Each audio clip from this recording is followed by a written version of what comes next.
is like the Shakespeare of the identitarian right. This is just the Mona Lisa of freaking neo-Nazis. It interests me for two reasons. The first is as bad art, right? Like Troll 2, like Showgirls, like The Room. It's unintentionally hilarious. We've been spending the last 18 months talking about terrible art. Yeah. Another example of that, and there's certainly humor to be found in this as like unintentional comedy. It's interesting to me as an Americanization of a European idea. Okay, it's Americanized National Socialism. It's kind of what the Book of Mormon is to Christianity. You got Joseph Smith kind of took some American ideas and wove it into Christianity to make it more palatable to an American audience. Same kind of thing with this book. Now, of the American identitarian right and the Church of Latter-day Saints, which one of those two would you say is most likely to have a founder beaten to death by a mob of men in blackface? Google it, guys. You're going to be surprised. So basically, they're racist Mormons. So they're Mormons. But the Mormons, unlike the neo-Nazis, they haven't had conveniently timed revelations. Yeah. The way the Mormons do, and they have to become integrated with the Civil Rights Act. Or get into join the union and do away with polygamy, or at least grandfather it in. So anyway, but what's different? I'm saying this is a mutation. This is an Americanization. What's changed? Well, the concept of race is vastly different. When Hitler's talking about race, he's talking about like Germans, British, Czech, Pole, that kind of stuff, right? In the diaries, they have to nuke the Soviet Union because it's a ridiculous book. So anyway, they nuke the Soviet Union at one point, and they take a moment, the main character takes a moment to mourn for all the racial kinsmen that he's just had to kill, nuking the Soviet Union. So Hitler would be rolling in his grave if he knew the standard bearers of his ideology in America considered the Slavic peoples to be like Aryans. Not how he thought about it. This is brand new. Really, this is a concept of white that comes out of the American Civil Rights Movement. Yeah, just to be very clear here, every group of Slavic people views every slightly different group of Slavic people as subhuman, a different species. Can confirm. Now, there was some wonderful speeches. There's some great oratory in the American Civil Rights Movement. There was some beautiful choirs singing "We Shall Overcome." There's also a lot of violence and unrest. Mm-hmm. In a lot of Catholic neighborhoods full of people who considered themselves, Irish, Italian, Pole, whatever. They got their neighborhoods burned down, or there was violence, or their kids were getting jumped on the way to school, or whatever and more importantly, the police weren't doing anything about it. So it becomes a situation where, well, I guess we're white. So all these kind of people who would have seen themselves as more with their specific heritage, they would have seen race kind of more like old Adolf would have. But now, because of the Civil Rights Movement, because of the effects of that, you have this new concept of white, this very American concept of white. The other thing it did is it married the Protestant fear of a Catholic conspiracy running the world to make it a Jewish conspiracy running the world. So that's a little bit of tweaking there. American hate, homegrown American hate, it didn't focus on the Jews. There wasn't that kind of anti-Semitism baked in. It was focused on Catholics and immigrants. This book kind of helped change that. For anybody who grew up in the 90s, this book kind of loomed large in the culture. The media said it, had it set up or they sold it as like the racist Necronomicon. Like this was a book that inspired all these murders and hate and had to be banned in Canada. Klaatu, Verata, Nikdu, only Nikdu was not the word they used. Well, it had the same cadence. they pretty much said it. Now, it's a very simple book. Okay, but you can't just discount something as not dangerous because it's simple. A Shahed drone is simple. As a bouncer, I know simple things can be very dangerous. And again, as the OG Nazis noted, the simpler a propaganda, the wider the reach. The simpler something is, the more people are going to be able to understand it, the broader the impact of the propaganda is going to be. So it's, simplicity can be an advantage when it comes to, accomplishing what Mr. Pierce, I think, wanted to accomplish with this book. Now, banned books, they come in pairs.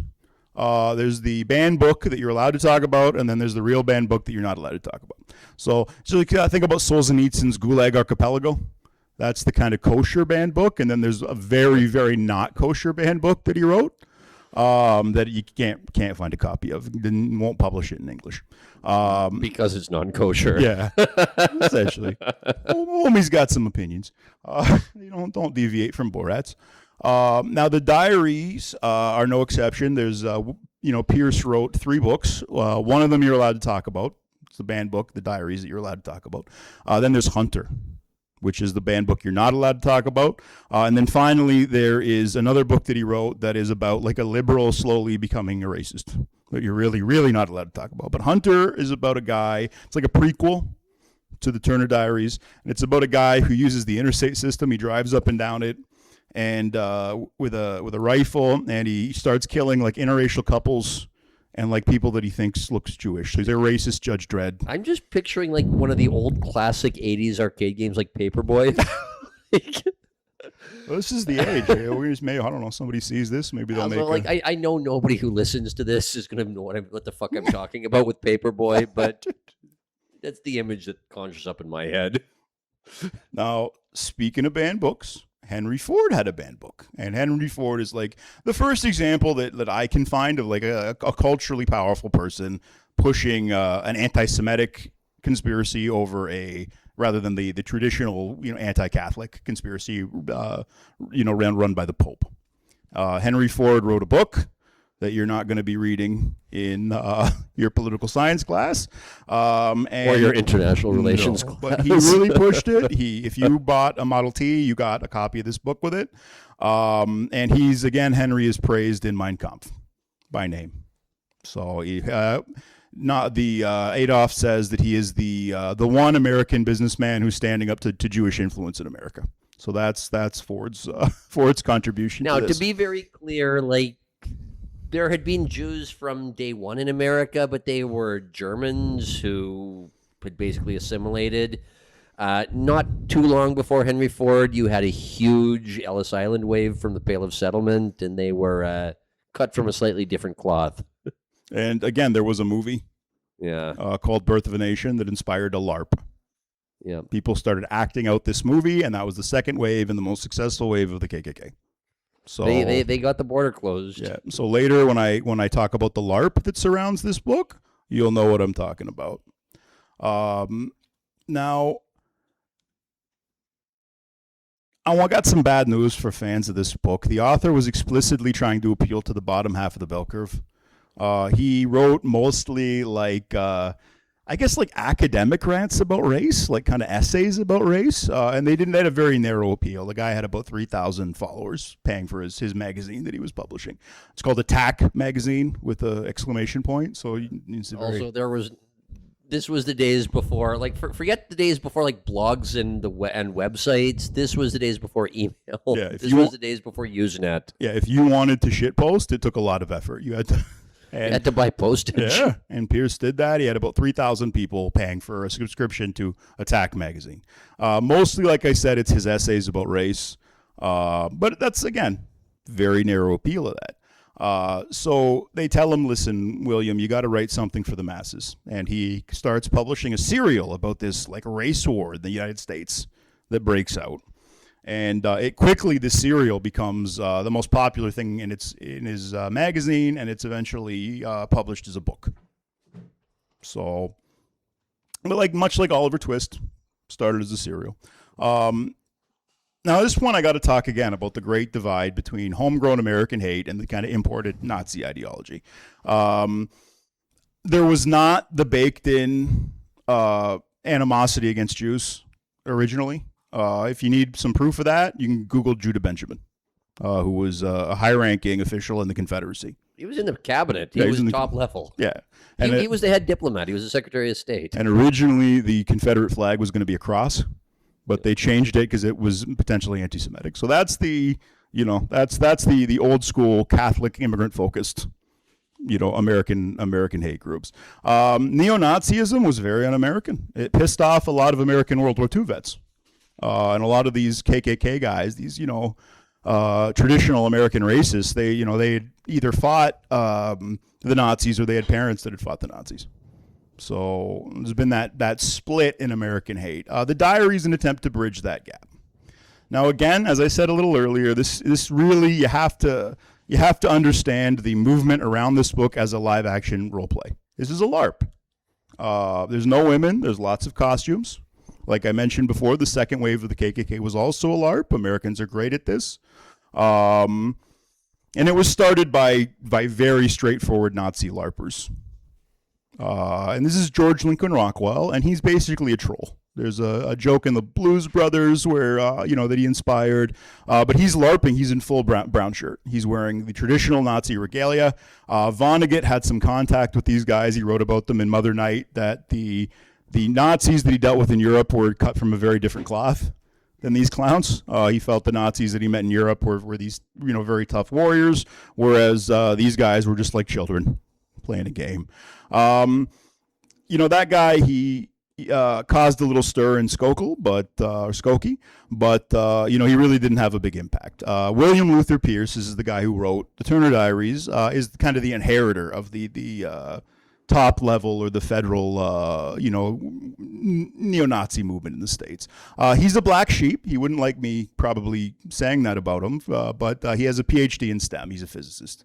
That's unusual for American neo-Nazis. Basically, if you're employable, you don't usually join any political extremist group, no matter what the political stripe is. Nothing will destroy your political extremist movement faster than full employment. But you can't talk about American Nazism in this period without talking about William Luther Pierce.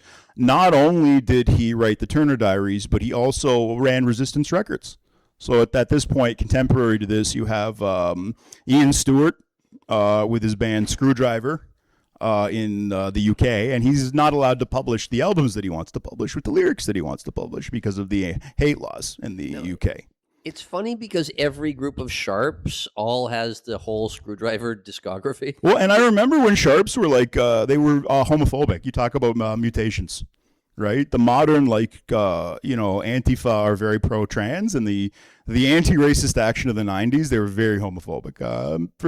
Leftover Crack wrote a song about it. Call it about on it, but anyway.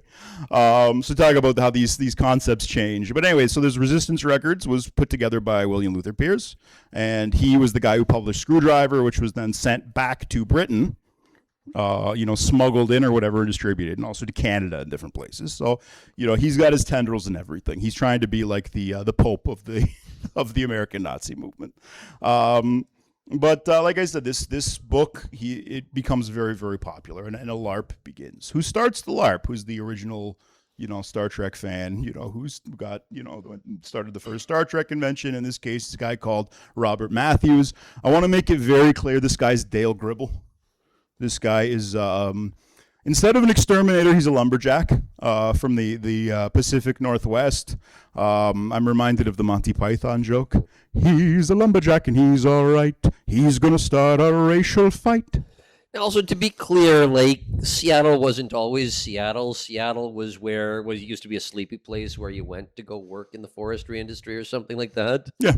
It wasn't full of funny-looking Katie Lang lesbians and people protesting the WTO conference. But he decides he's active in kind of these, white power circles in the Pacific Northwest.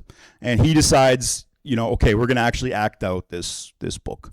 So the good guys in this book, the kind of like the white power Al-Qaeda group that they kind of fight with, it's called the Order or the Organization, depending on what level you're in.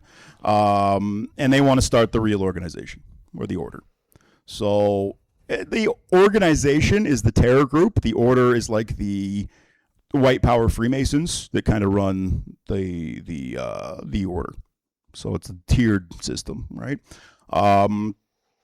He decides he's starting the Order. He gets all the best and brightest from these various neo-Nazi groups together, and they start this by going to his cabin, and he borrows his friend's 4-week-old white baby, and they put the little baby in a table on the table, and they form a circle around the baby, and they swear an oath to protect this baby and give this baby a future. It's 14 words long. Yeah, well, yes, and eventually that's where this comes from. The 14 words are not in the Turner Diaries proper. They come from Robert Matthews' LARP. So, that's again shows you the power of the LARP. You can see it kind of mixing with the ethos and everything. Now, the first problem they have is they are poor white trash. And they have no money. So how are you going to fund a revolution? Right? Well, you start as just as they do in the book. They wanted to counterfeit. So they take the printing press that is used in to print Attack magazine, and they publish these horrible freaking fake bills. This is because their attempt to rob a Jewish bookstore. So a bookstore is a porno shop. This is back when you had to go and buy porno in the 80s. You actually had to go to a creepy store. A good wholesaler is a good wholesaler. At the end of the day, whatever they're hawking. A good salesman can sell anything. Exactly. So they go in, they kill this guy, and they, how much float is really on the floor of a store? They get a few $100s. They're not going to fund a revolution. They're not going to fund a revolution on that. So they try to counterfeit money, and they go to a freaking carnival. Now, this is like the final boss of trying to pass fake bills. It's bright light. The carnies are as sober as they're ever going to get, and they're going to know, a real bill versus a fake bill, if anybody is. If you want to pass a fake bill, you go to a dark bar. You go to a chain restaurant where the employee doesn't care. These people can tell when their meth is cut with baking soda. Yeah. And the carnies are offended that these bills were passed to them, and they call the cops. And the cops come and they arrest one of these guys. So the white revolution's off to a bad start. Now, I want to point out, he goes on a sojourn. He goes on walkabout for a few days, and he comes back, and he's like, this is Robert Matthews. And he says, okay, I had a revelation. If we want to commit crime, we should talk to probably some of the criminals in these white power organizations that we're part of. So he recruits all these criminals out of these white power groups. And when you're in jail, they call it con college. You kind of learn the best schemes or some of the better ways to commit crimes but stay out of jail. Yeah, you were there. And they start robbing armored cars. Now, if you're robbing a store, maybe the guy who owns it's behind the counter. Maybe he's got a gun. It's America. Maybe he fights back. You know who's never going to fight you back? The Briggs guys. They hate their job. It's a miserable job. They're underpaid. If you want to know the least amount of money you can pay a guy who's got a gun as part of his job, you look up what the local Brinks guys are starting at. You're in a metal box, but they don't want you to talk to the other 4 guards in the metal box with you or the driver. You're just supposed to sit in the box in a ready stance on a 12-hour shift. And if you try to talk to the other dudes in the box, they give you shit and they fire you. People rat you. He's talking in the box, boss. So that's the level. So they're not going to fight you over, somebody's insured money. And one of their criminal dudes is a higher up in Brinks, so he can tip them off to which ones are most full, which ones are full, which ones are, where they're going, where they're, all of their routes, all that stuff. I want to point out at this point, they get a little overconfident and they kill a Jewish shock jock. Now, there's videos of these guys trolling them first, they call in and they get into it with them on the air. And I guess they felt they didn't get the better of it, the verbal exchanges, because they ended up shooting this guy in his driveway. Now, this caused a media outcry. It did. I'm sorry. This is what it took. The armored car stuff really didn't, look like maybe isolated crimes. But they noticed this when you start, you kill the popular Jewish shock jock. People don't ignore that. Kill the court jester. He's the one person who's supposed to be beneath contempt. So all of a sudden, there's a lot of heat. But they were able to steal about $3.6 million. And the guy went around the country giving grants to different Nazi groups. There's different. He's a venture capitalist. Yes, he's a venture capitalist. He's very bullish. I'm bullish on racism, guys. But he'd give you 8 or 10 grand to the local skinhead group or whatever, and say, guys, if I like your work, if you continue to put out good work, there might be some more from you. So they got these sketchy connections. Some of the bigger groups, apparently, allegedly, got much bigger cash payouts. So the guys that we were laughing at on 90s daytime TV, they were funded by our car robbery. Essentially, a lot of those foundations were set up with this money, allegedly. They could have had a better return on investment if they had, flipped that into drugs or something. So they were doing this for the love of the game. Yeah, this was before. This was when they wouldn't This was before they'd discovered other ways of funding themselves. Now, Mr. Master Race, Mr. Robert Matthews, he's on he's stolen all this money. He's developing this giant network. His dreams are coming true. But then, our Aryan Superman here leaves his gun at one of the crime scenes. And the gun is registered not to him, but to one of his friends. And there's just an avalanche of these guys. He did it. He's the one. He's the one wanting to stop the race war boss. It's all him. I just wanted to start a gun club.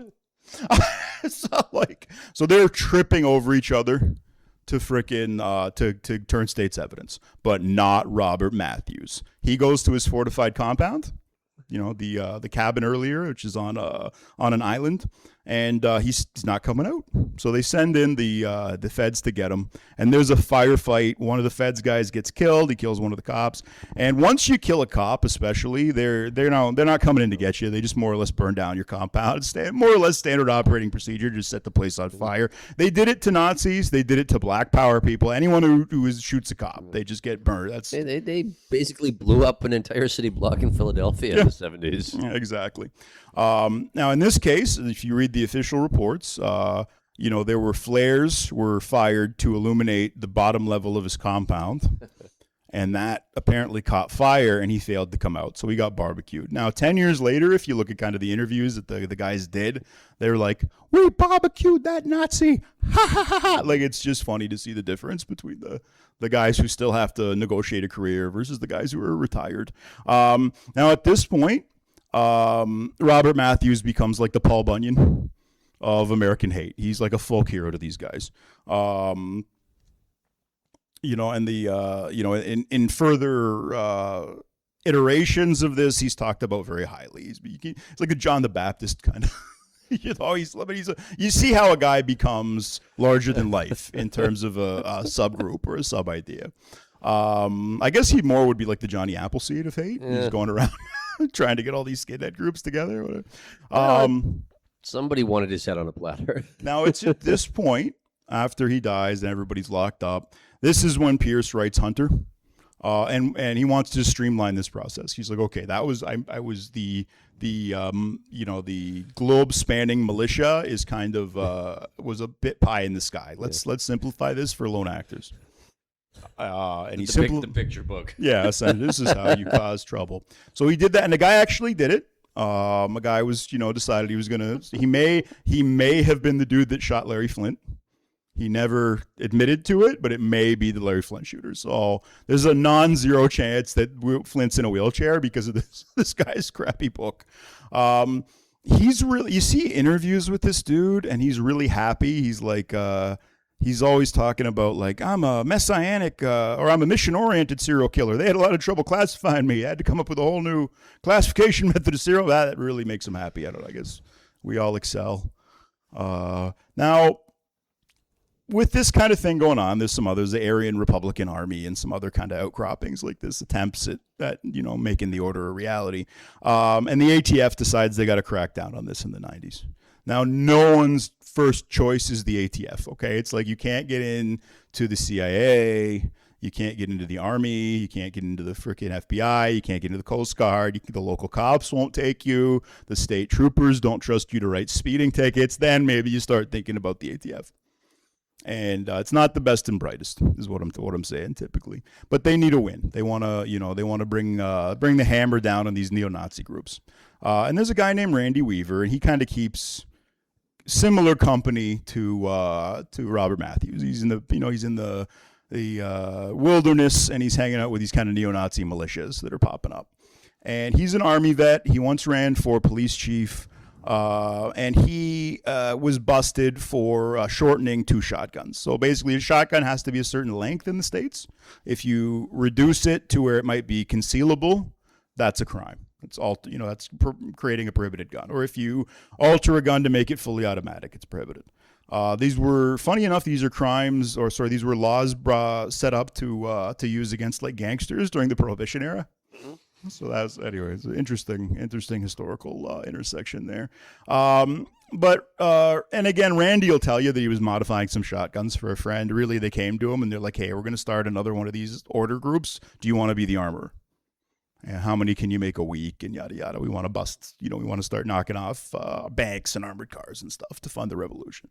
And Randy, he decides he's not coming out. He's going to go to his beautiful compound in Ruby Ridge, and he's going to stand his ground. And if the government comes and gets him on this bullshit warrant, well, he's going to stand his ground and fight. But is the dog going to stand his ground? Well, yes, for a minute. And then the dog got shot, and then the son was upset that the dog got shot, so the son started shooting at the cops, and then the son was killed.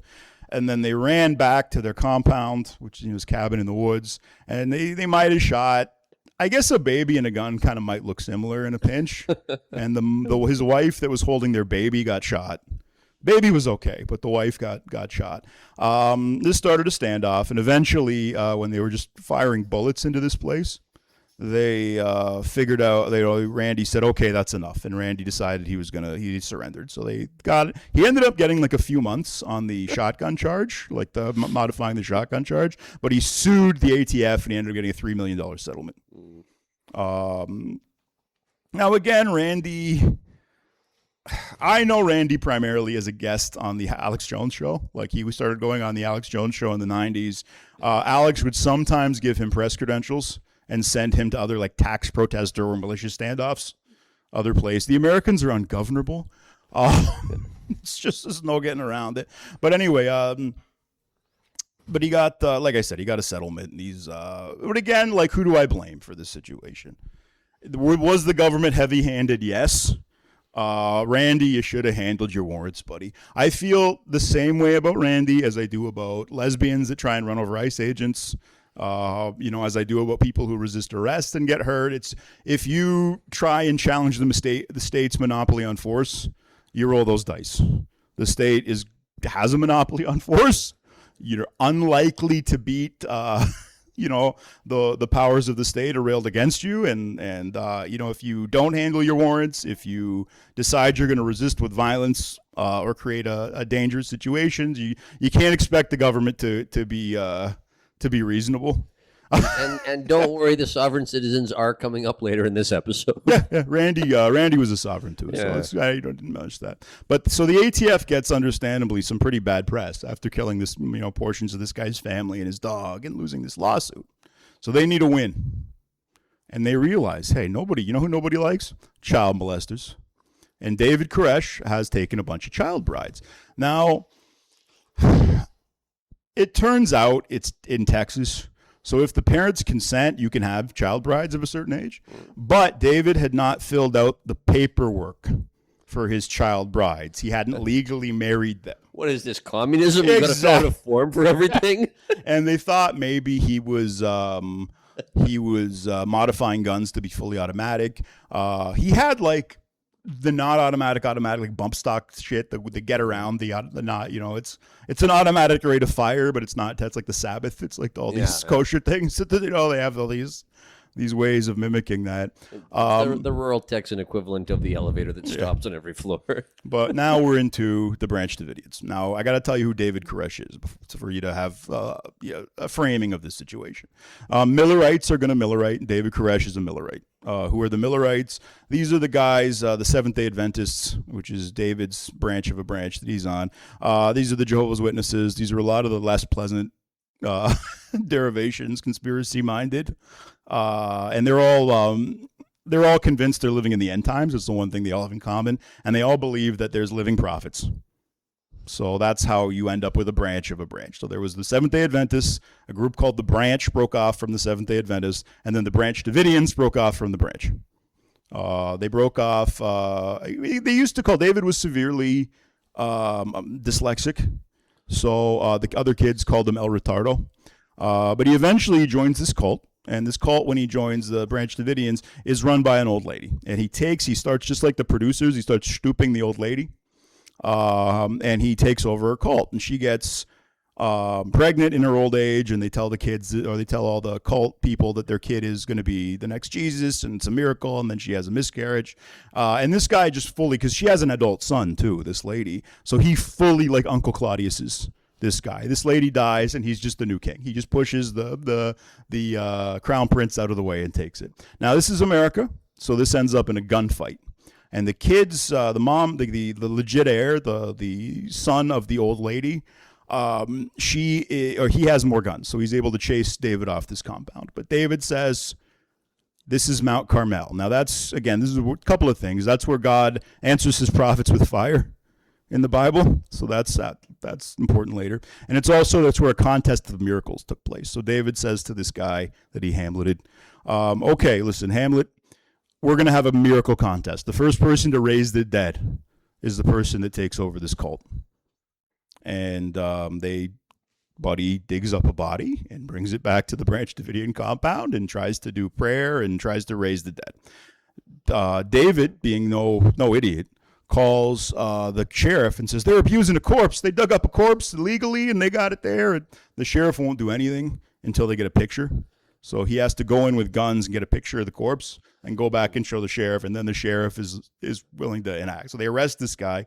I'm just picturing like a cat bringing a bird as a gift to its owner. Pretty much. But this is David. He's kind of like a Charles Manson. He's got some musical skills. He plays the guitar. He's in a band, and he writes a song at this point about his rival called "There's a Madman Living in Waco." It's a little funny. Listen to it now.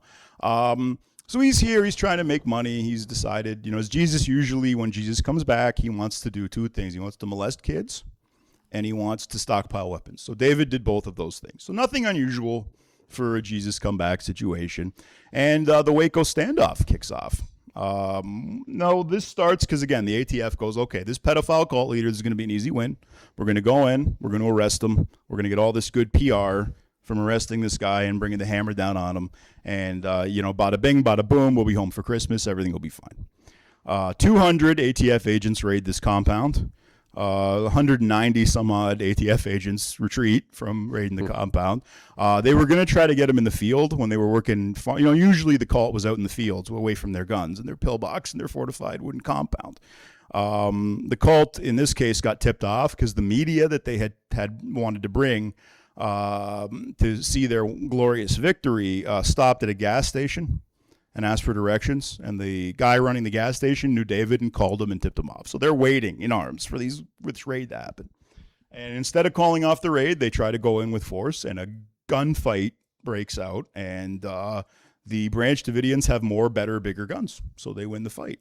But David gets shot. He's wounded, and this triggers the FBI to come in. The FBI is, okay, the raid was botched. FBI comes in. Now, this is a two-pronged approach. You've got the negotiators, and then you've got the guys in the tactical team that are running a game that is this is a playbook that is designed for bank robbers, not, Millerite cults that are waiting for a confrontation with the government and think the end of the world is around the corner. So they're doing things like they're playing, they're shining bright lights into the compound. They're playing These Boots Are Made for Walking by Nancy Sinatra over and over again. Yes. They're just doing everything. Now, my job for a while was making sure, managing crazies, you want them well rested. You really don't want them antagonized and tweaked out. But again, they're thinking they're dealing with rational actors. But David says, eventually, okay, I'll come out, but I got to do the seals. I gotta finish these books. I got to interpret the Bible one last freaking time for these people. So they let him write the thing, and some of the people come out, some of the kids come out, but this eventually David is like, no, I'm not gonna come out. So they again could have waited. There was no pressing need, but there was somebody with a lot of testosterone in the Attorney General's office. Now, this is somebody named Janet Reno, and she had just tried to fix Somalia. That was her job at the UN, is going and fix all. We all know how that turned out. Somalia is Wakanda now, but so her success. She was so successful at rebuilding Somalia that they put her in charge of this particular case. Is that Department of Justice or whatever else she was doing? Yeah, she was the Attorney General. There we go. So she says, bring the hammer down. And this is why Alex Jones calls her the Butcher of Waco.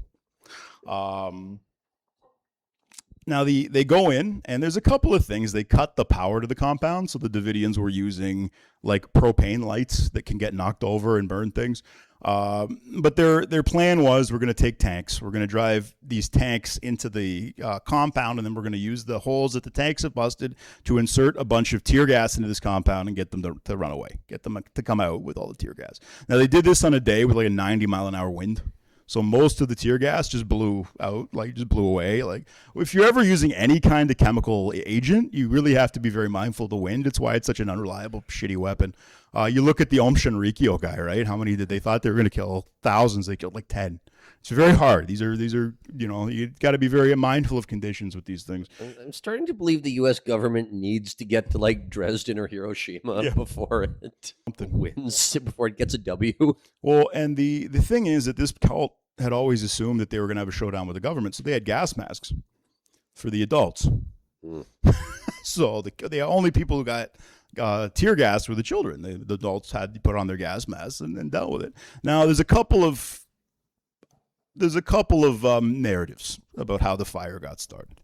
Either the tanks knocked over some of these propane heaters and caused the fire, or the Branch Davidians caused it themselves, or potentially pyrotechnic flares may have been used to illuminate this compound and cause a fire. Now, the cult retreated to its safe room, and it turns out when you have a giant wooden structure on top of your safe room, it doubles as a kiln.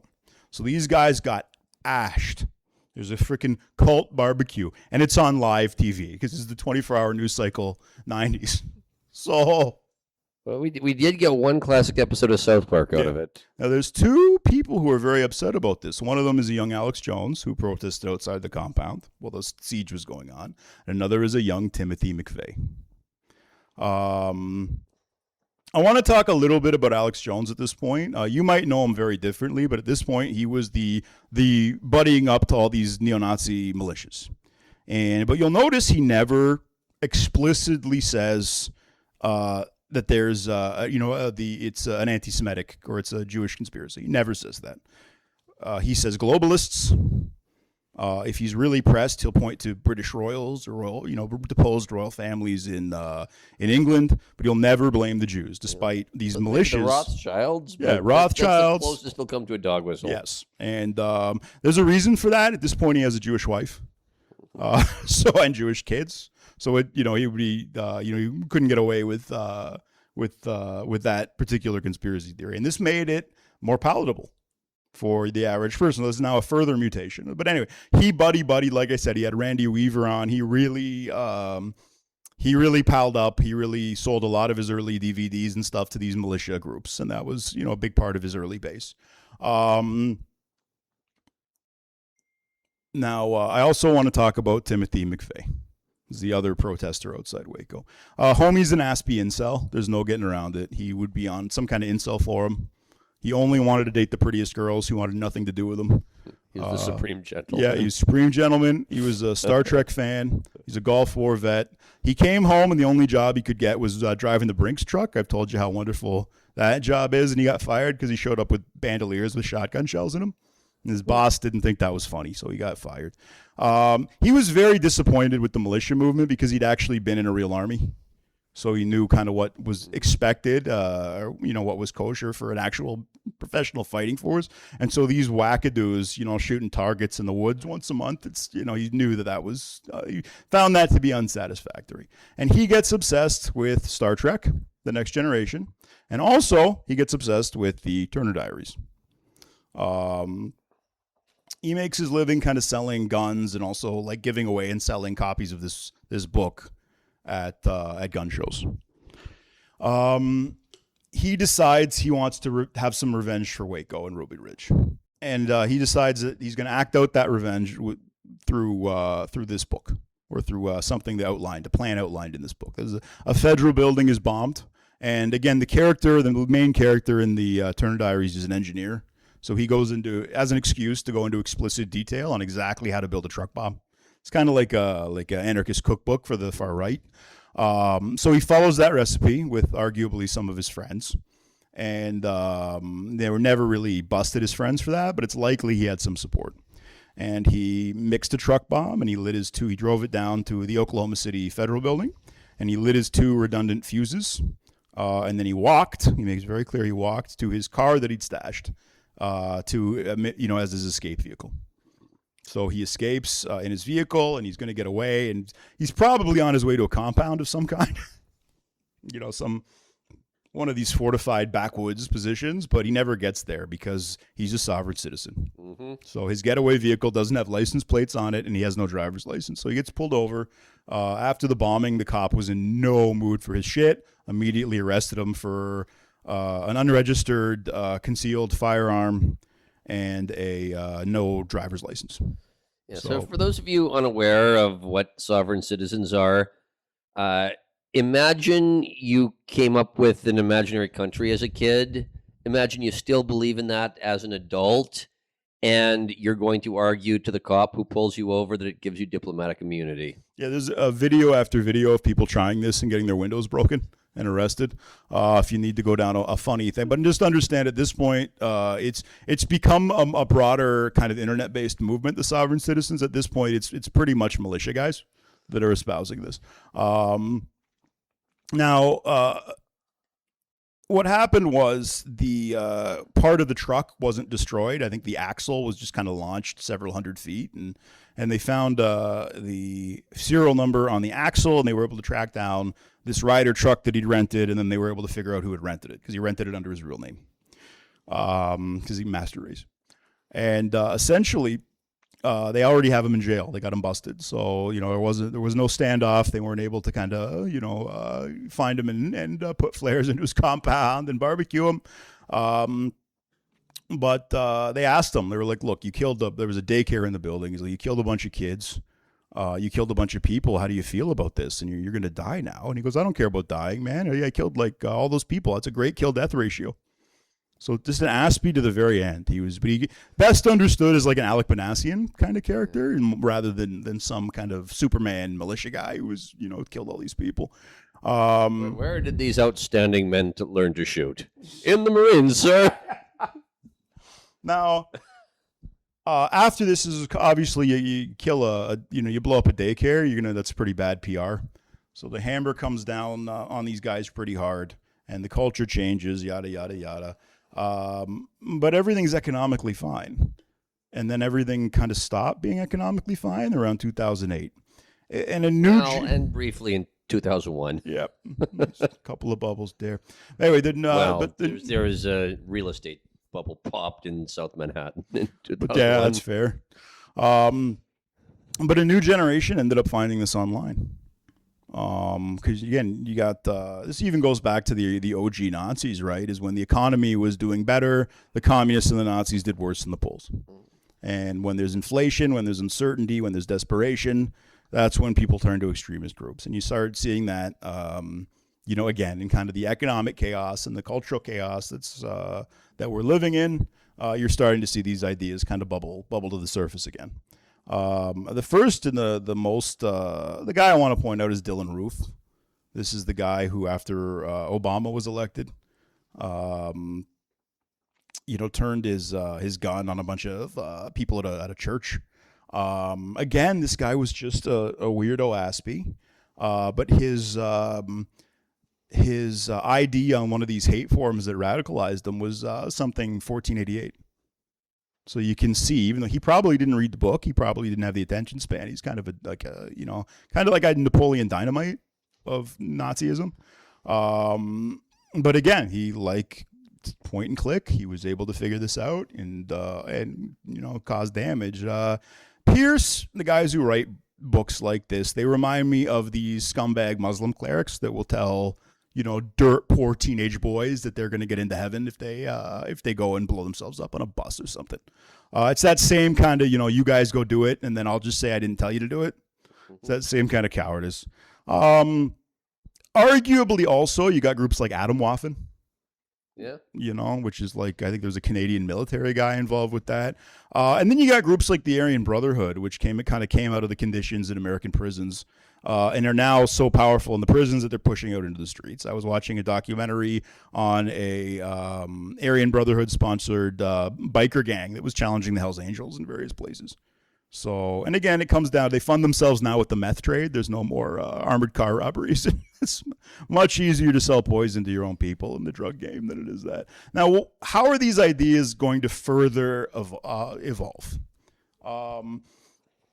Because again, the mutation's not done. These ideas change with the times and change to better suit their environment. In America, if you want to get anywhere, you really got to slap religion on it, not just because there's wonderful tax benefits, but because it's a very religious country founded by religious fanatics. Ultimately, you've got a group, or the ultimate evolution of this is cosmotheism. So that's what Pierce worked on towards the end of his life. And it was kind of a weird sort of atheistic religion where your duties to your race, but it's a religion essentially. It's the tax write-off. And then there's the Christian identity movement is kind of the more popular variant. This is the idea or the interpretation of the Bible wherein the Israelites are actually Aryans, and the chosen people are actually the European, northwestern Europeans, not the Israelites or the Jews. So again, had those groups had a proper ethnogenesis at this point? Yeah. At the time the Bible was written? Am I overthinking this? It does. You're talking about this all came out of the again. This is like the blacks beat them to it. There's like black power.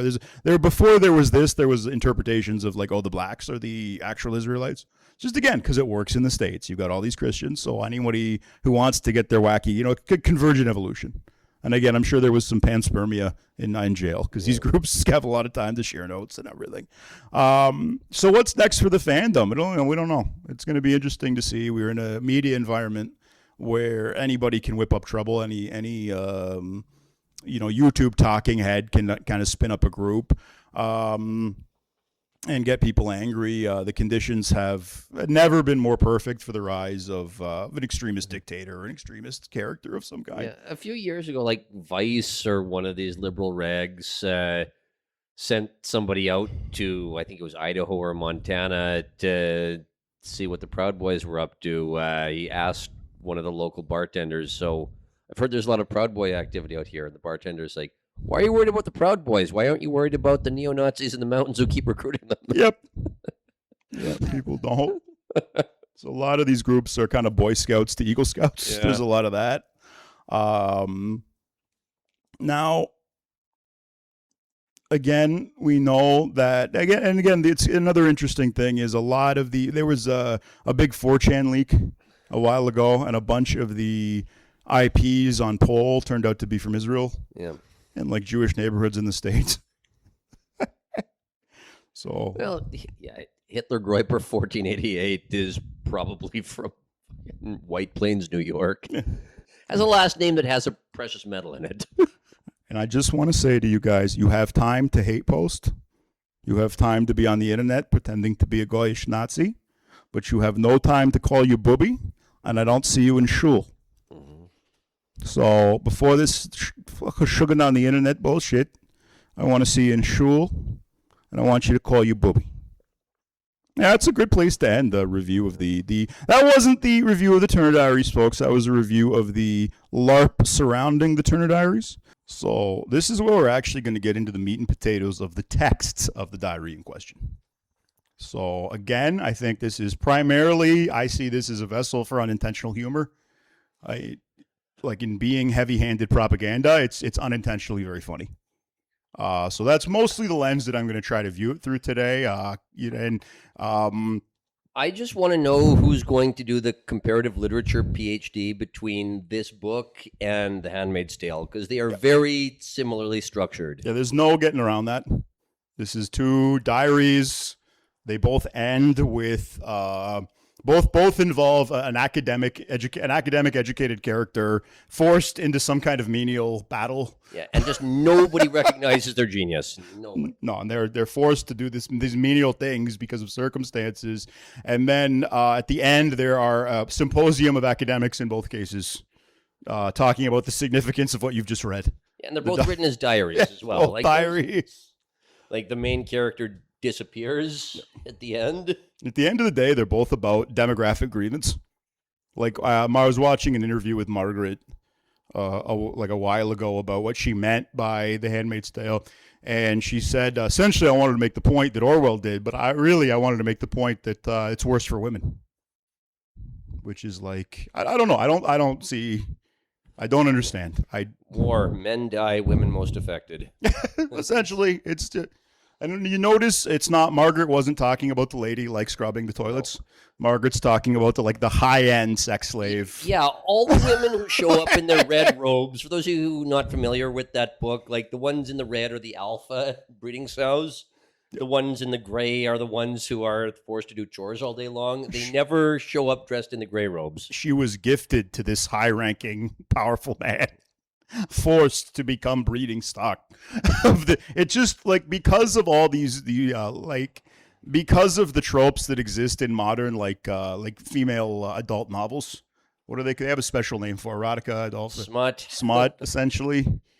But anyway, so the another thing that they have in common is they were both written by just terrible people, both diaries. William Luther Pierce was upset his whole life that the other members of the white identitarian groups that he fostered weren't as educated as him. He felt like it should be like Germany. You've got all these high-ranking, educated people involved in the. The problem is the high-ranking, educated people are employed when he's writing this book. Unlike during Weimar, where you had unlike now. Well, that's the thing. There's a lot of memorable lines. If you happen to be dyslexic, or if you just like audiobooks, the author reads the audiobooks himself. In terms of the Turner Diaries, so it's very, very funny. You get to you get a record of his interpretation of how various ethnic stereotypes sound. His impression of Semitic people, one of the Semitic peoples, I guess, is particularly like he has an accent. Like Pierce himself has kind of a funny accent, and then it's his interpretation of like clearly like recently immigrated German Jews after the war. A guy was a physicist. I guess that's, he was probably, it's like you were either, according to my father in grad school, you were after the war, you were either an Indian guy or you were a German who didn't want to talk about the war, or you just couldn't ask. Never ask your calculus teacher about what he did during the war. But that's how things worked out. So he has a very weird accent. That's very interesting. It's one of the takeaways, some of the unintended humor. The book starts with a bang. The first line in the book is, "Life is getting uglier and uglier these days. More and more Jewish." Which is like, it's the subtlety of a sledgehammer. Like, but again, you don't want to start on a strong note, though. Okay, you know what you're getting from that moment on. You can't. You're not going to trick the reader. It's okay. This is why it's mostly a book for people who are already sold on this ideology of one stripe or another. Some of these people are all like the anarchists. There's all different clans of them, and they don't all get along. But generally, this is the foundational text for these groups to kind of have a framework for terms of what they wanted to do. So you're also saying this is not M. Night Shyamalan with the twist halfway through? No, it's very straightforward propaganda. You're going to notice as we go on here that every problem is solved by sufficient racism. Yeah. Every problem is caused by insufficient racism. So it's like the Christian themed media where it's like somebody didn't quite do what Jesus wanted, but then he did exactly what Jesus wanted and everything worked out. It's that level, but with racism. So, but anyway. So, yeah, you start out this. Now, the character in this book is an engineer. Now, this is important, okay? Because he is the guy that has to actually go and technically do things like build bombs, operate a mortar, different things that you really don't want people, particularly making truck bombs. There's a recipe for a truck bomb in this book that's kind of important later. Like I said, the unappreciated genius of the movement. Yeah, but this is the anarchist cookbook. So on that level, there are very explicit step-by-step instructions on how to do bad things in this book. So in the context of an adventure novel, yeah, that's I think really why it gets the attention that it does. Is it's kind of that he slipped in these instruction manuals for anybody that wants to do bad things. But the characters. So, anyways, like I said, the character's an engineer, so he's the guy who's doing all the tech stuff. So he explains all the tech stuff. So this is a manual in addition to whatever else it is. It's a manual that you can follow instructions to cause grief for everybody. It's set in a dystopian future. It's kind of like a Clockwork Orange. It's set in the 90s. But again, this is being written in the 70s. So it's what a 70s guy thinks the 90s are going to be like. So he makes some mistakes. They make some attempts to edit some of the mistakes out. But at the end of the day, this one of the culminating events is a war with the Soviet Union. And that just doesn't work. In the 90s, you did not foresee the collapse of the Soviet Union, much like Condoleezza Rice. Yeah. But yeah, she wrote a paper about how the Soviet Union would never collapse, and then it freaking collapsed. And she was such a great advisor to Bush Jr., speaking of the freaking decline of the West. But anyway, this engineer is upset because the system, as he calls it. Now, this is, again, there's very neutral language used. Very simple, very straightforward. But again, just because something is simple and straightforward doesn't mean it's not dangerous. I cited the example of a Shahed drone earlier, of some simple thing that can do big damage. Again, I want to reiterate that one of the original OG Nazi propaganda techniques, Hitler and Goebbels realized that the simpler a piece of propaganda, the bigger effect it's going to have, because more people are going to understand it and interface with it. The novel starts, you're in this dystopian 90s, the Cold War is still going on, and the government has confiscated all guns. Government's called the System. Essentially, this is the old Protestant American fear of the Catholics secretly taking over, but it's been swapped out, the Pope's been swapped out now with the Jews in Israel. So they're now secretly, surreptitiously running the government. This is a cabal of these, literally, of these people. Hypothetically speaking, of course. Yes, absolutely. But essentially, that's the government. So Zog is what the guys always call Zionist-occupied government. Is hypothetically speaking a cabal of these people running the media and the banking system as well? How'd you guess? Yeah. Yeah, they got their tendrils and everything. Go figure.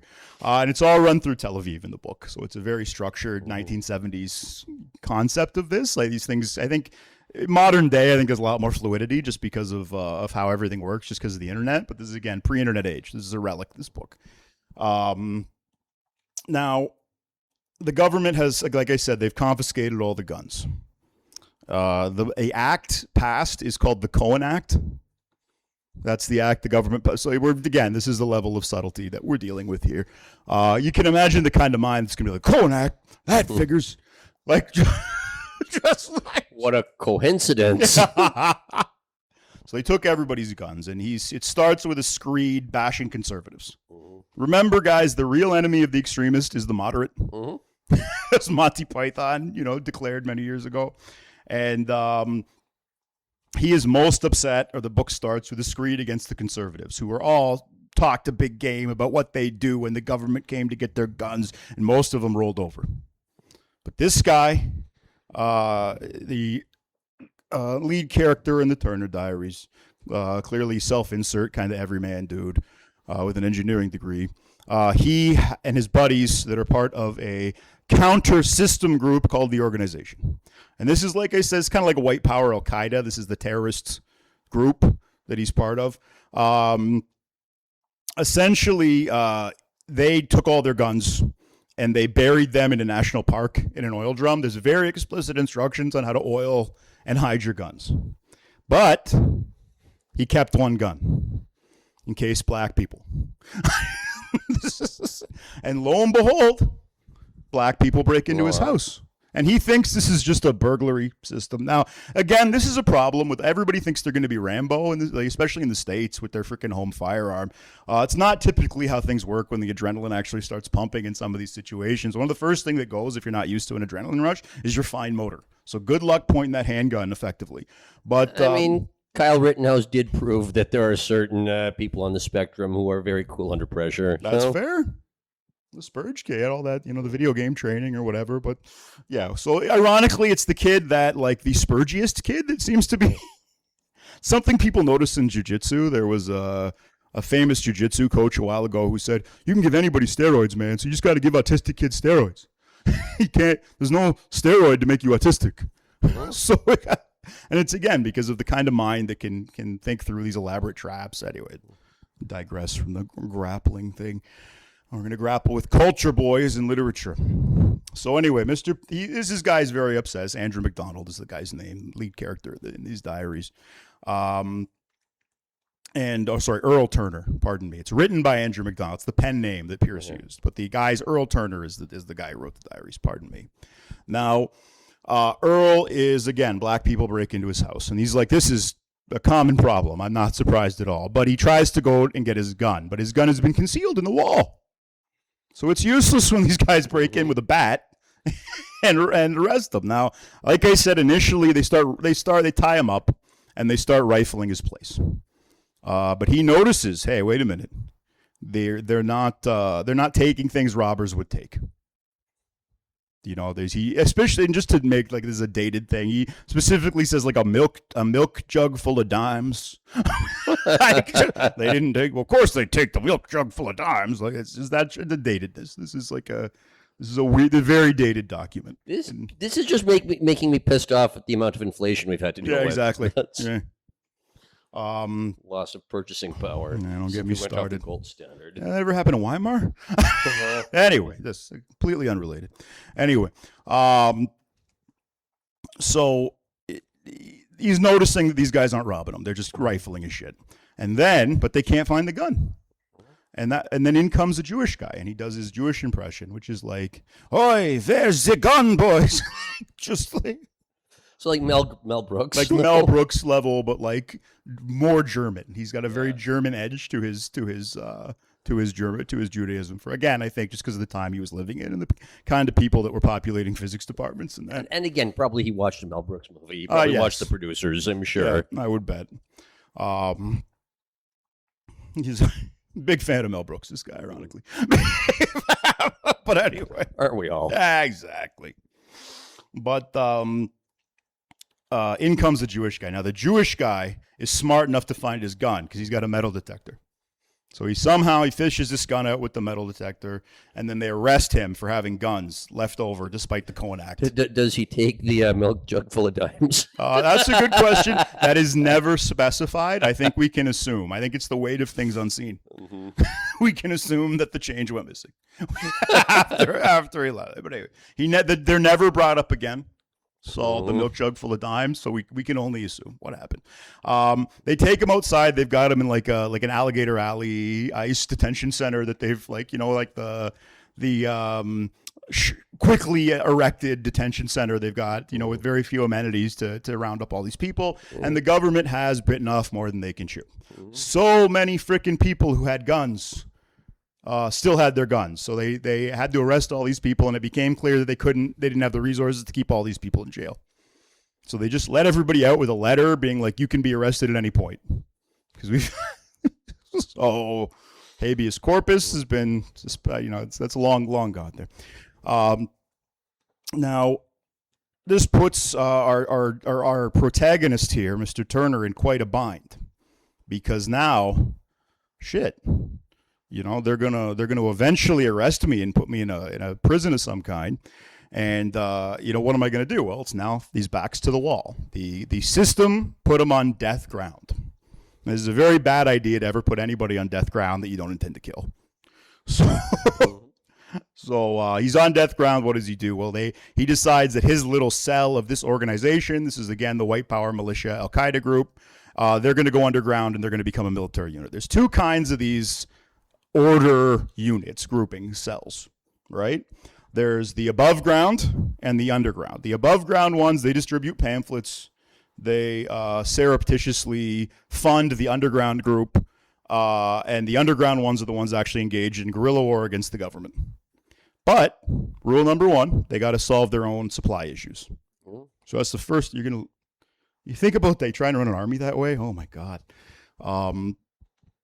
But what they did when armies did used to live off the land, and that meant like they just rob anybody. that was in their way. Like, oh, this farmer's got pigs, we're eating pork tonight. Like that, like that level of stuff. And it turns out it's a bad idea because you alienate all the locals in the land you're conquering by stealing all the shit. So, and anyway, apropos of that, they realize shit, their bank accounts have been frozen. They have a secret hideout because, of course, they have a secret hideout. They somehow rented this place in cash just before this new system came up that it required an ID and a bank account to rent a place. So just in time, they rent this small place. And now they're all jammed in, living in this shitty place, and they've got no money because they can't access their bank accounts. It's interesting that it's economic warfare is the first thing they've done is they cut them off from the banking system. I guess that's realistic, at least. Like, you see what happened to fucking Milo. But anyway, he decides, okay, guys, we gotta solve our own supply issues. We can't go to home base. We can't go to whatever overarching group is leading this resistance. So we gotta somehow make our living, and I guess we'll do the Robin Hood thing. We'll steal from instead of stealing from the rich and giving to the poor, we're going to steal from the Jews and give to us. So they decide they're going to knock off a porno bookstore. They look through the yellow pages, talk about a dated book, but they look through the yellow pages. This was a written directory of things. This guy thinks he's a genius for reinventing the pogrom. Yep. Okay. Yeah. And just making sure. And they go in to this porno bookstore. This is, again, you had to go and buy your porno at a CD bookshop. And they made sure it was owned by a Jewish guy by checking the name in the yellow pages around in the business thing. And also by the fact that it's a porn shop. Yeah, he's, again, a good importer. A good shop owner is going to be able to sell anything. But anyway, so they go in, they kill this guy. They take his money, but it's not a whole lot. There's really not that much float on the store, right? So they end up saying, okay, that's not great. They end up robbing a bank. They get a little more money. Finally, they hook up with another cell. There's the cell next to them. It's a propaganda cell, and they send Turner to fix their radio. And there's a very explicit, detailed instructions on how to fix a radio equipment, like the basics of that. And these guys are idiots when it comes to actual fighting, but they have all this money stashed and all this food and stuff. So they supply the nascent cell. But eventually these guys, they get a new hideout and they get a printing press and they start printing money. And now their financial problems are solved. And the idea is that they're going to not only supply themselves, but they're going to weaken the value of the system's dollar. Remember, this is when the dimes are still valuable. Also, like, even in the 70s, there was 200 million people in the States. The population's a couple orders of magnitude too big for you to cause inflation with your printing press. Ironically, Pierce seems to have issues with scale. That seems to be a major issue. So they somehow solve but anyway, they solve their supply issues. There's some kind of weird stuff goes on. They start getting missions from headquarters. So there's a headquarters now coordinating all these various terrorist guerrilla cells, and they're getting specific missions. And it's like take out a new nuclear power plant. They do that with a dirty bomb that they launch with mortars. He loves mortars. There's a lot of mortars here. At one point, they mortar the Capitol. They blow up a federal building with a truck bomb at one point. And there's explicit instructions on how to do and make fertilizer, mix it with the other components and things, and make a reliable improvised explosive device, right? All that's there, and then and in the midst of this, fucking Buddy hooks up with the girl. There's a girl in the cell. There's one girl. She's a theater actress who doesn't want to be essayed in the street by minorities. So even then, even in the 70s WP movement, right wingers fell for the art hoe. And they fight. There's a big fight. He has an issue with the other guy. Well, again, there's like 15 guys in this group or 5, and there's one girl. So I can tell you exactly what happened. William Luther Pierce had a crush on a girl who looked like Shoe on Head. Yeah. I guarantee it. Yep. But and the sex scene's probably the worst sex scene I've ever seen. Catherine comes out. The girl's name's Catherine. She comes out of the shower naked, and then the author's just like, nature took her course. Like, fuck it. Way to go, buddy. That's wonderful. But so he's got a girlfriend now. Now there's Deus Ex Machina is kind of all throughout this book. There's all these problems are just solved by God and the machine. One of them is how are they not getting recognized and tracked? Like, for example, I'll give you an example. When John F. Kennedy was assassinated, they cataloged every single person in attendance.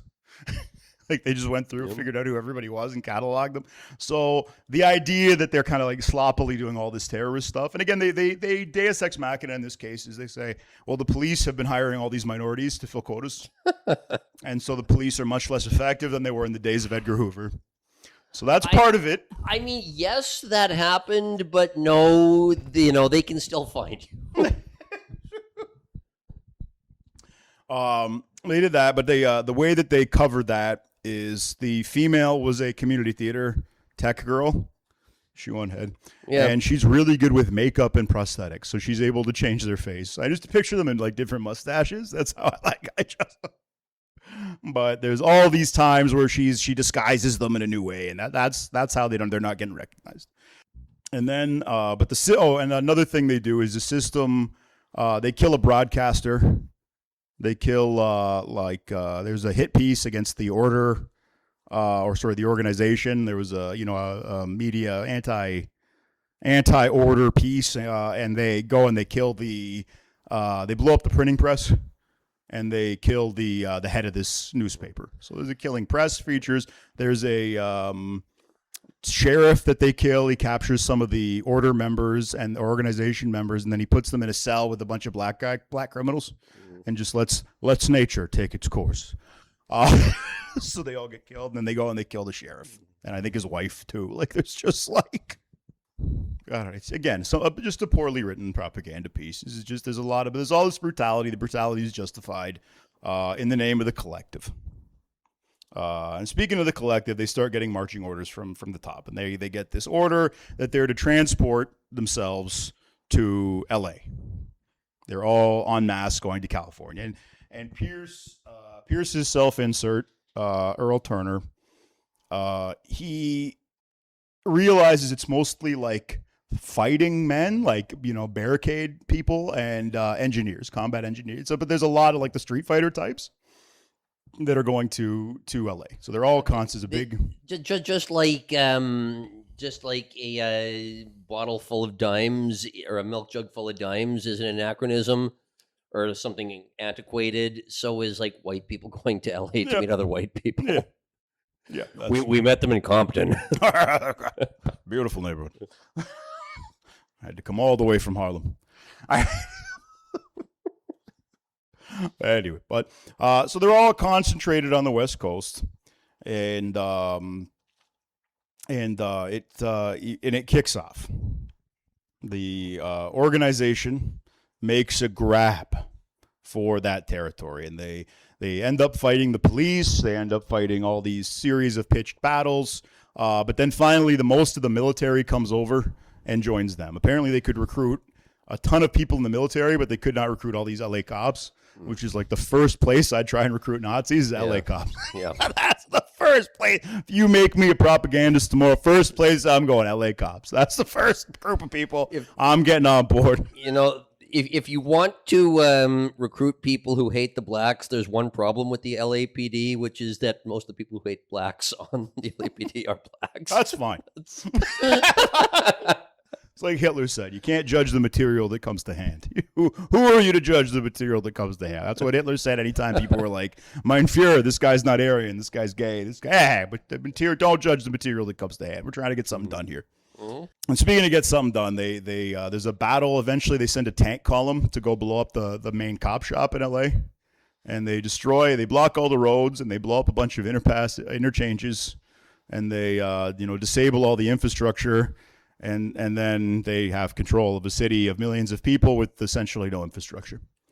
Now, in reality, this is when about 2 or 3 days after the trucks stop coming in full of food, everybody gets a little hungry. And there's some problems. Now, this is incorporated into the book, but it's not like general. The rioting's suppressed with like police action. Like they just start shooting the protesters like Iran style. And that's how they fucking deal with the protesters there. Now, again, there is a problem. They didn't take the whole territory. The government's kind of lost control in California, but one of the military generals is taking control of like Northern California. And he wants to restore constitutional government. So he's insufficiently racist. And that becomes a major problem. And the system eventually has to kill him and step in and be sufficiently racist to solve the problems in San Francisco. I make no comment on the problems in San Francisco and the efficacy of such strategies. Anyway, so they go into pretty good detail. They isolate the blacks.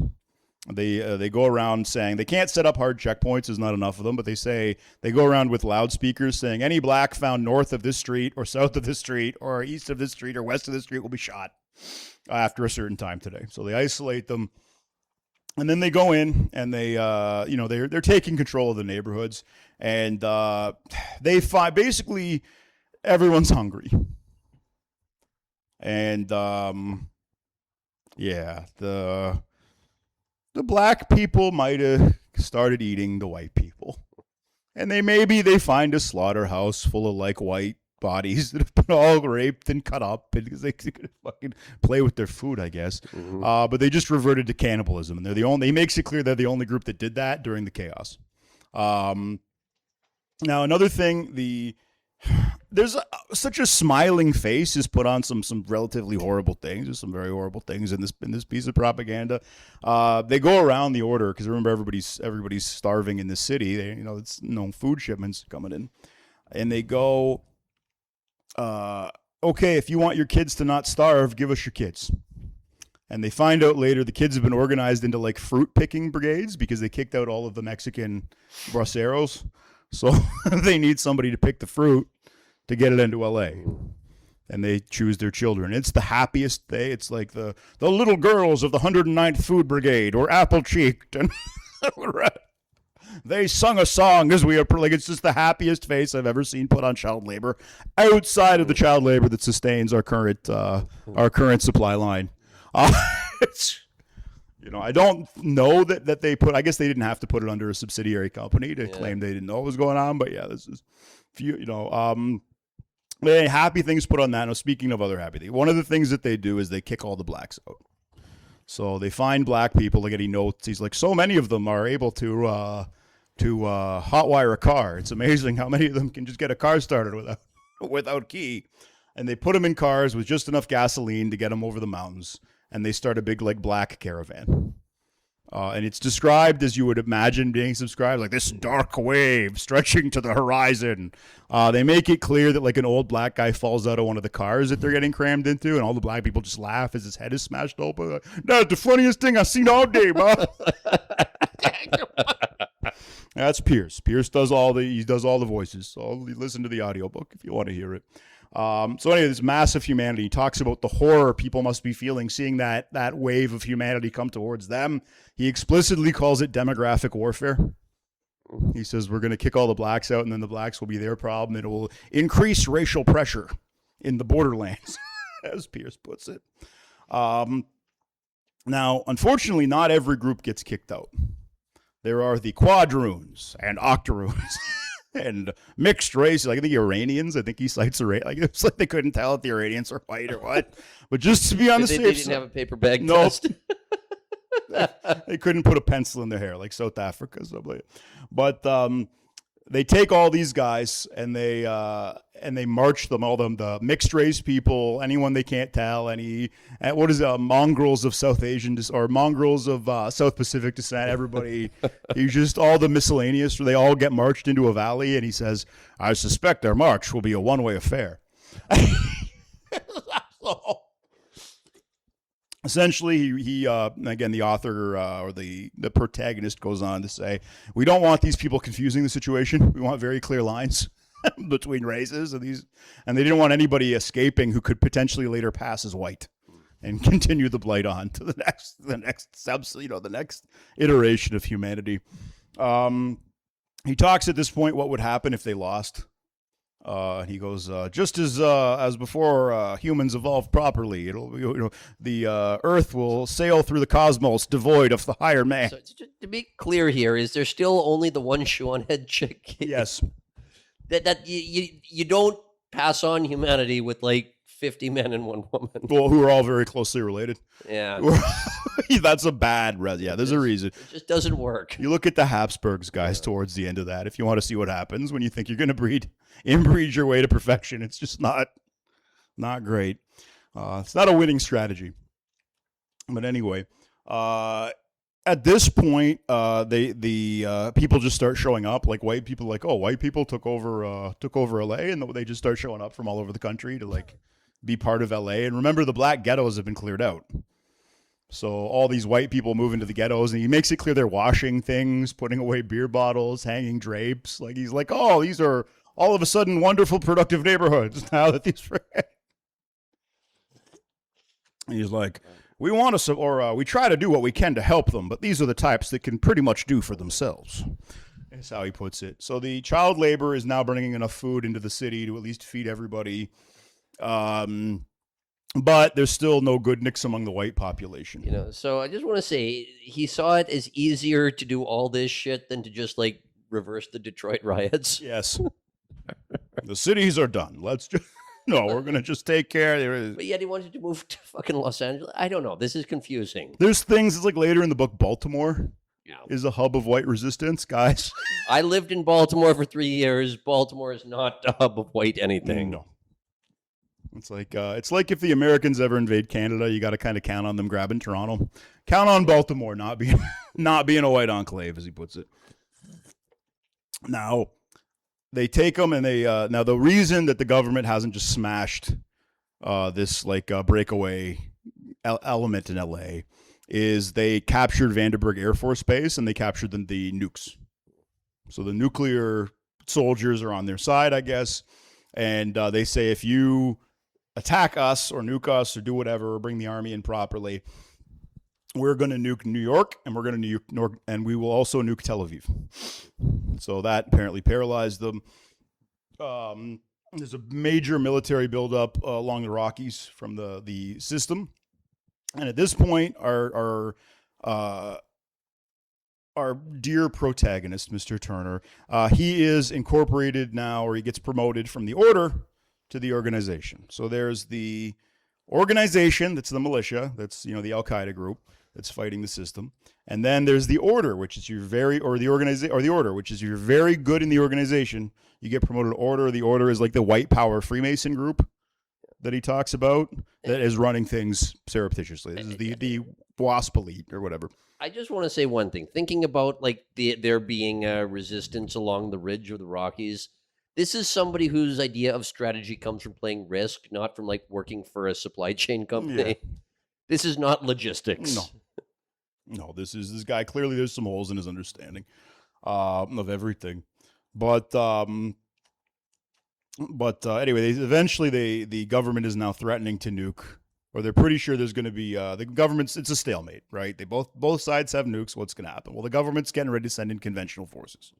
So before they send off conventional forces, they fire off a nuke at Baltimore or New York, and they fire off a nuke at Tel Aviv, and then they also nuke the Soviet Union. Why do they nuke the Soviet Union? Okay, they nuke the Soviet Union because they know the Soviet response will destroy targets in America. Now, this is the same thing that happened in Terminator 2. That's how Skynet does it. Skynet doesn't bomb the West. Skynet bombs the Soviets, knowing that the Soviet response will wipe. So who knows? This was written before that. It's interesting to see some of the parallels in media that we grew up with. Now, the Soviet response is kind of spotty. They get Baltimore, they get a few other cities, but it's not as bad as they thought. And the LA people, all the white people in LA, fixing the place and hanging drapes and washing everything.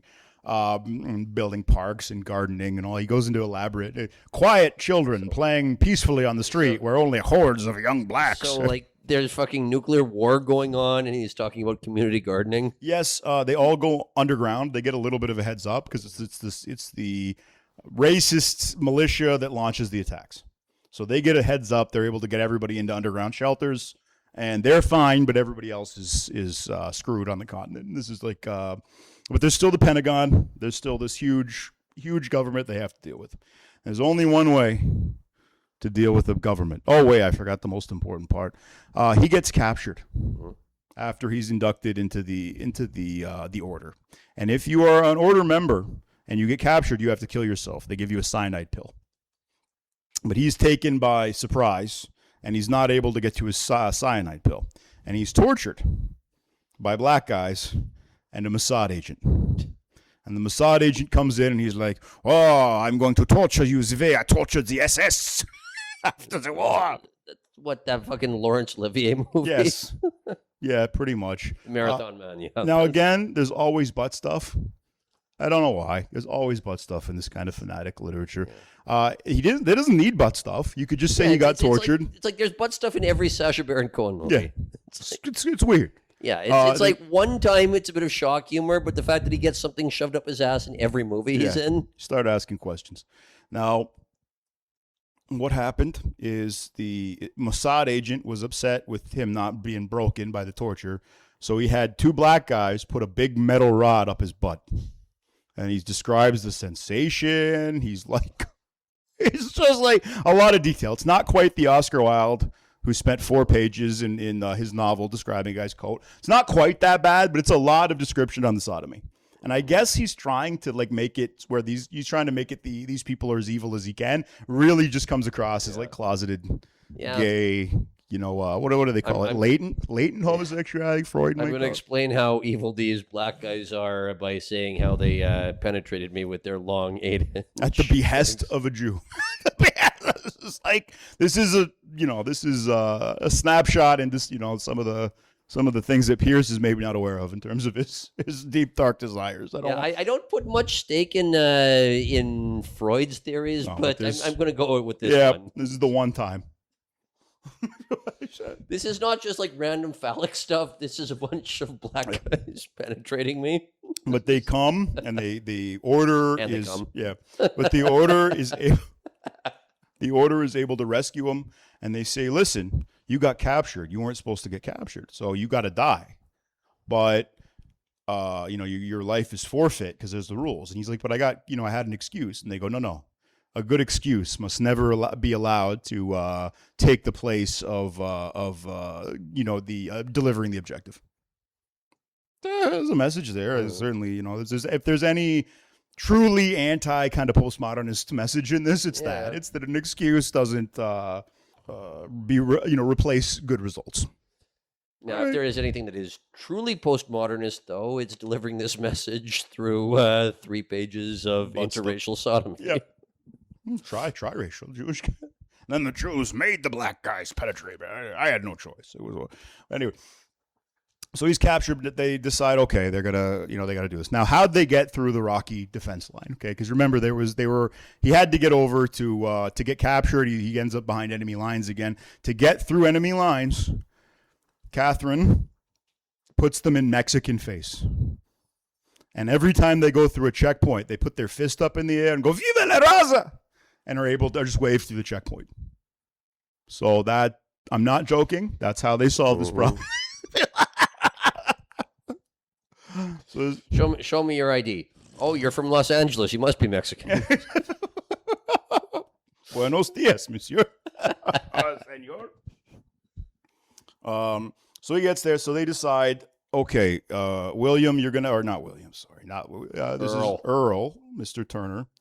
You have to go on a suicide mission, and the suicide mission is they're going to take one of their nukes and put it in a little biplane, and he's got to crash that into the Pentagon. So he's got to crash a plane. Remember I talked about things happen in this book that just who read this? I think this was on Osama's hard drive. I think one of the things they released on Osama's hard drive was a copy of this book. So who knows? It's like that spin-off of the X-Files where, about the 3 hackers in the first episode was where they find somebody wants to hijack an airplane and fly it into the World Trade That was Center. unfortunate. Yeah. I'm going to do eventually a whole episode on 90s conspiracy culture and where it came from. It came from a bad therapeutic technique. One bad therapeutic technique got popular, and it spawned the alien abduction wave, the conspiracy wave, and the satanic panic in one fell blow. Anyway, speaking of foul blows, this guy crashes the plane, destroys the Pentagon, and then we're into the post hoc academic discussion on what happens after the book and the importance of the diary that they just read. Eventually, go figure, the whites form enclaves. They eventually, they win. There's a race war for the rest of the giant United States. The Toronto gets nuked. All the Jewish people, they go to Toronto, and they make, as Pierce or as the author says, they made a second New York of it.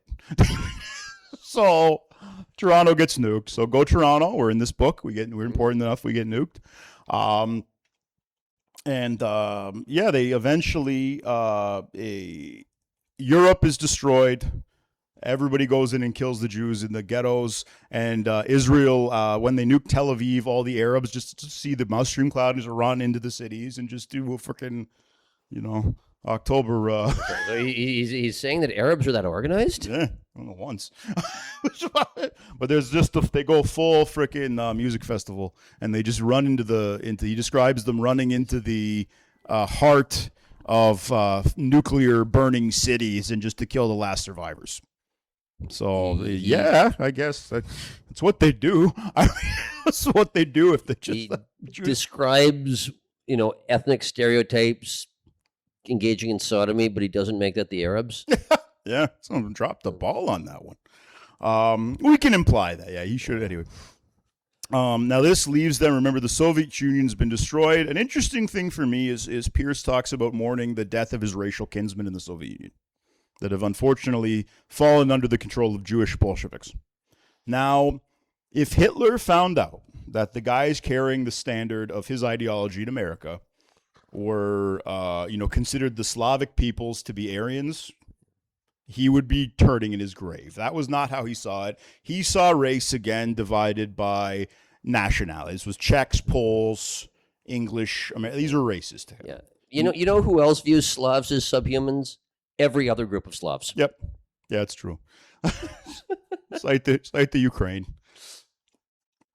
But it's not just a war of extermination. That's how we play. Games are for keeps in Eastern Europe. But he goes in. So eventually, the whites, they talk about colonizing Puerto Rico, naming it, I think, New Carolina. It's like they eventually go in and they colonize Africa and they wipe out the locals. This is somebody who just played Risk, and that's his idea of taking over the world. And the China men are dealt with by they use essentially every nuke and biological agent and any chemical agent they can, and they sterilize basically China. And then they call it like the Great Eastern Waste or some. So that's how they deal with the Chinese. But anyway, so that's kind of how. And there's this now 100 years after the birth of the Great One, which is Hitler. But he doesn't want to say Hitler because he doesn't want to piss off the racists in the States that don't like Hitler. Yeah, I mean, essentially. And and there's this white utopia, and I assume they go on to explore the stars, and there's a Star Trek ending, and this paradise is built. So it's again like people will fight for gardens not yet planted, and this is again for simple people that want easy answers. This guy describes it at the very end, the garden's not yet planted. But again, very simple book, very heavy-handed. The one thing I didn't talk about, I kind of skipped it, waited till the end, and this is the one thing that kind of escaped this book and resonated in the culture, is the Day of the Rope. What's the Day of the Rope? Okay, so they're trying to pacify the now freshly whiteified LA. And the way they do that is all the order members have been keeping little books of racial offenders. And they had some kind of tribune where they decide who was getting hung and who wasn't. And he admits that it's not fair. A lot of people who were guilty or a lot of people who were guilty didn't get the punishment, but enough of them get the punishment that they terrorize the population to submission. And they do that by hanging everybody who's a racial offender. They're offended politically, they betrayed their race, if they offended sexually, if they cohabitated or had sex with another race, it was "I defiled my race" was the placard put around their neck, and they're all hung around here. At one point, they run a rope, but it's okay. They start stripping power lines. So again, it's like all the infrastructure destroyed. Utopia. At some point, do women start joining who are not like crazy theater girl art hose? It's interesting that you bring that up. There's one other female character that is in this book that's kind of important, and this is actually how Pierce gets captured. Is he runs into these hippies, this hippie girl, because again, written in the 70s, so there's all these kids living communally, and hipster kids, and one of them is about to get hurt by a black guy, and he steps in with his gun and he saves her. And she takes him back to the commune. He decides, okay, maybe I can get some of these white commune kids to help us. And the white commune kids very, very quickly sell him out to the secret police for money. So that's what hippies would do. Don't get me wrong. They're looking for their next freaking fix. Before they do that, they sell. He's like, wait, where's that other girl who was here? Oh, we sold her to Cappy the Kike. So they sold it. And nature ran its course. Yeah, exactly.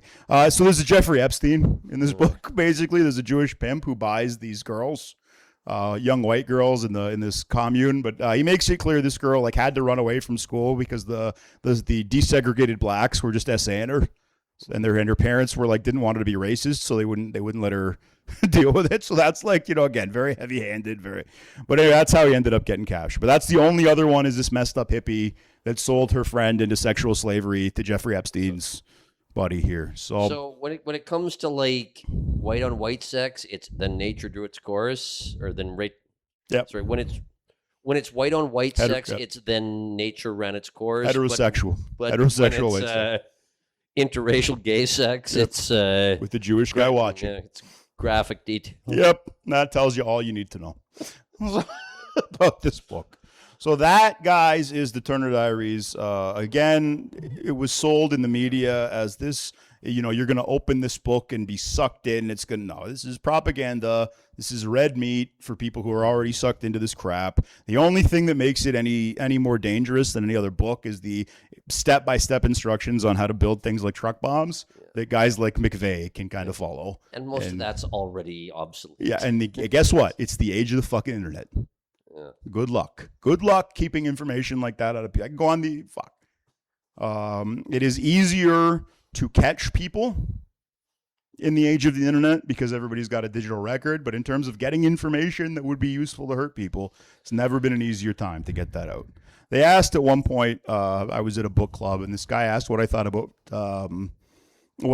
free speech. And I said, well, buddy, listen, in an age where everybody's got a cell phone in their pocket, everybody's carrying around a printing press, you got to guess what? This is just it doesn't matter. You just,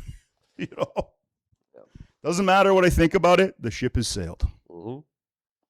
And that's kind of where we are with this book. So again, this is the banned book that you're allowed to talk about. The two banned books that you're not allowed to talk about that he wrote after this became a success and people started LARPing it are Hunter, which is a point and click prequel to this, where the guy is, the main character is just driving around the interstate system of the United States shooting people. This goes to show you how important infrastructure is, Mr. Pierce. Yeah. You're going to use the infrastructure and then you destroy the infrastructure. And then his final book was it was a liberal who slowly becomes racist by a series of anecdotes, basically. So, and those are the two you're really not allowed to talk about because those are the ones that are actually dangerous because they just tell people pick up a gun. One's more relatable. One's written at least not to fanatics, not to people who are already subsumed in this.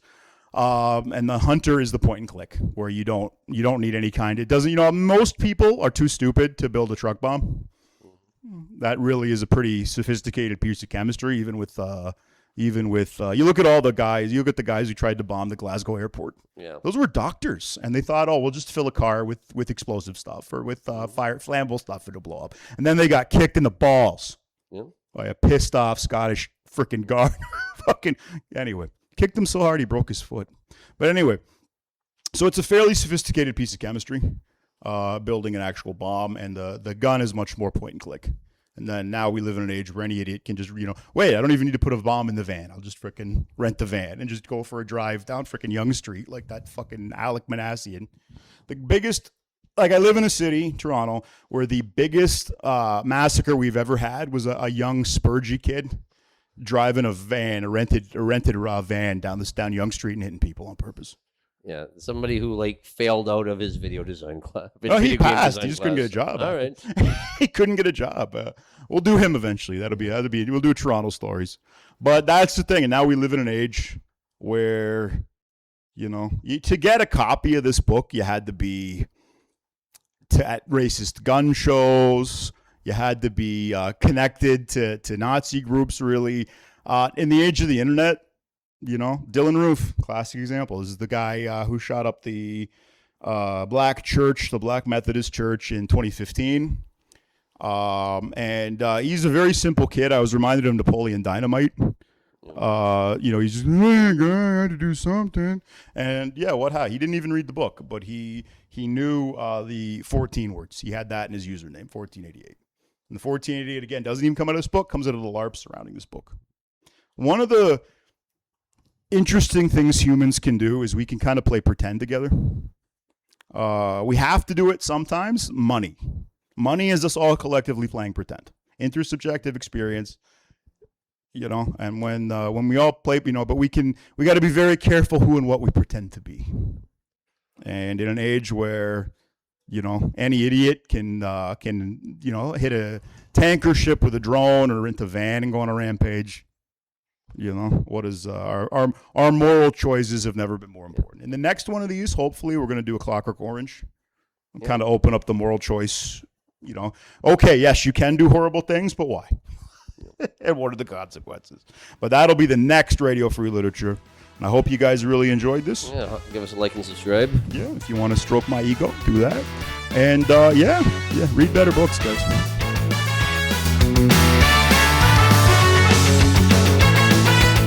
All right, you know the drill. Like and subscribe on YouTube or wherever you get your podcasts. Support us at Ko-fi.com/Radio Free History or at subscribestar.com/radio-free-history.